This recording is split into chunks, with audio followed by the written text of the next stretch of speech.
Hello ನಮಸ್ತೆ friends, ನೋಡಿ ಇವತ್ತು ನಾವು ಮೊಟ್ಟೆ ಕಾಳು ಪಲ್ಯ ಹೆಂಗೆ ಮಾಡೋದು ಅಂತ ತೋರಿಸ್ಕೊಡ್ತಿದ್ವಿ. ಈ ರೀತಿ ಪಲ್ಯನ ನಾವು ದೋಸೆಗೆ, ಚಪಾತಿಗೆ, ರೊಟ್ಟಿಗೆ ಇಲ್ಲ ಪರೋಟ ಯಾವುದಕ್ಕೆ ಬೇಕಾದರೂ ನಾವು ಮಿಕ್ಸ್ ಮಾಡ್ಕೊಂಡು ಅದ್ರ ಜೊತೆಯಲ್ಲಿ ತಿನ್ಬೋದು. ಎಷ್ಟು ಚೆನ್ನಾಗಿರುತ್ತೆ ಅಂದರೆ ನೀವು ಒಂದ್ಸಲ ಈ ರೆಸಿಪಿನ ಟ್ರೈ ಮಾಡಿ ನೋಡಿ. ಇದಕ್ಕೆ ಏನೇನು ಬೇಕಂತ ಎಲ್ಲ ಸಾಮಗ್ರಿಗಳನ್ನು ನೋಡೋಣ ಬನ್ನಿ.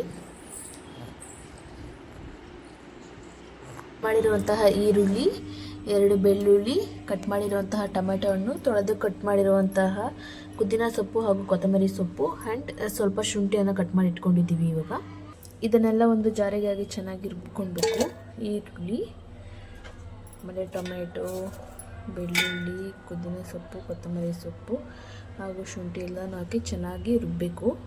ಒಂದು ಅರ್ಧ ಲೋಟವಷ್ಟು ನೀರು ಹಾಕಿ ಚೆನ್ನಾಗಿ ರುಬ್ಬಬೇಕು.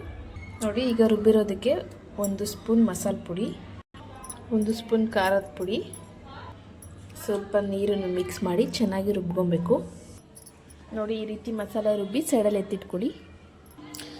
ನೆನೆಸಿ ತೊಳೆದಿಟ್ಟಿರುವಂತಹ ಕಾಳನ್ನು ನೋಡಿ, ಹೆಸರು ಕಾಳು ಮತ್ತು ಕಡಲೆಕಾಳನ್ನು ಚೆನ್ನಾಗಿ ಒಂದು ಕುಕ್ಕರ್ಗೆ ಹಾಕಿ ಒಂದು 4-5 ಕೂಗಿಸ್ಕೊಳ್ಳಿ.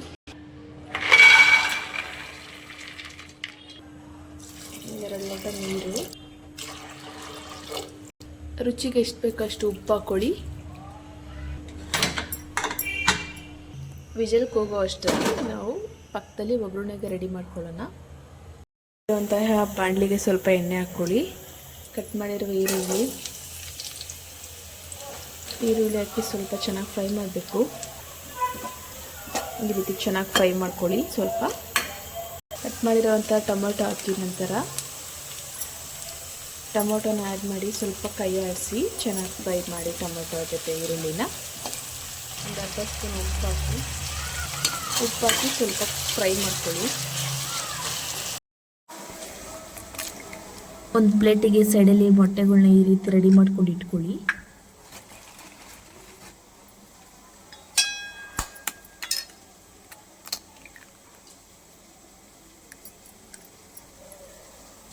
ನೋಡಿ, ಈ ರೀತಿ ಚೆನ್ನಾಗಿ ಫ್ರೈ ಆದಮೇಲೆ ನಾವು ಒಡೆದಿಟ್ಟಿರೋಂತಹ ಮೊಟ್ಟೆನ ಇದರೊಳಗಡೆ ಹಾಕಿ ಚೆನ್ನಾಗಿ ಮಿಕ್ಸ್ ಮಾಡ್ಕೊಬೇಕು.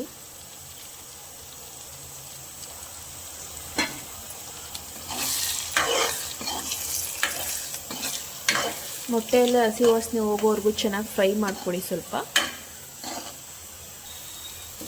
ನೋಡಿ, ಈ ರೀತಿ ಚೆನ್ನಾಗಿ ಮೊಟ್ಟೆಯೆಲ್ಲ ಹಸಿ ಹೋಗೋವರೆಗೂ ಚೆನ್ನಾಗಿ ಫ್ರೈ ಮಾಡ್ಕೊಬೇಕು. ಆದಮೇಲೆ ಮಾಡಿಟ್ಟಿರುವಂಥ ಮಸಾಲೆನ ಆ್ಯಡ್ ಮಾಡಿ. ಜೊತೆಗೆ ಮಸಾಲೆಲ್ಲ ಚೆನ್ನಾಗಿ ಮಿಕ್ಸ್ ಮಾಡ್ಕೊಳ್ಳಿ. ಮಸಾಲೆಲ್ಲ ಚೆನ್ನಾಗಿ ಮಿಕ್ಸ್ ಮಾಡಿ ಸ್ವಲ್ಪ ನೀರು ಹೋಗೋವರೆಗೂ ಚೆನ್ನಾಗಿ ಸ್ವಲ್ಪ ಮಳ್ಳಿಸ್ಬೇಕು. ಇದೆಲ್ಲ ಸ್ವಲ್ಪ ಕುದಿ ಬರೋವರೆಗೂ ಚೆನ್ನಾಗಿ ಬೇಯಬೇಕು. ನಾವು ಬೇಯಿಸಿರೋ ಕಾಳು ಇವಾಗ ರೆಡಿ ಇದೆ. ಕಾಳು ರೆಡಿ ಇದೆ ನೋಡಿ. ನಾವು ಫ್ರೈ ಮಾಡಿರೋದಕ್ಕೆ ಕಾಳನ್ನ ಮಿಕ್ಸ್ ಮಾಡ್ಕೊಬೇಕು.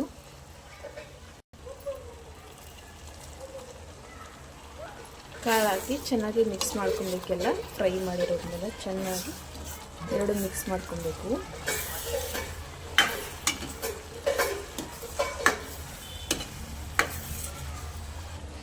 ನೋಡಿ, ಇವಾಗ ಚೆನ್ನಾಗಿ ಫ್ರೈ ಆಗಿದೆ ಪಲ್ಯ.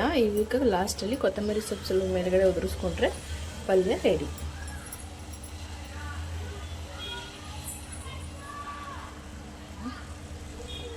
ದೋಸೆಗೆ, ಚಪಾತಿಗೆ ಎಲ್ಲದಕ್ಕೂ ಸಹ ತುಂಬ ಚೆನ್ನಾಗಿರುತ್ತೆ. ಟೇಸ್ಟು ಸಹ ಚೆನ್ನಾಗಿರುತ್ತೆ. ನೋಡಿ, ಇದೇ ಥರ ರೆಸಿಪಿಗೆ ನಮ್ಮ ಚಾನಲ್ನ ಸಬ್ಸ್ಕ್ರೈಬ್ ಮಾಡೋದನ್ನ ಮಾತ್ರ ಮರಿಬೇಡಿ. Thank you so much.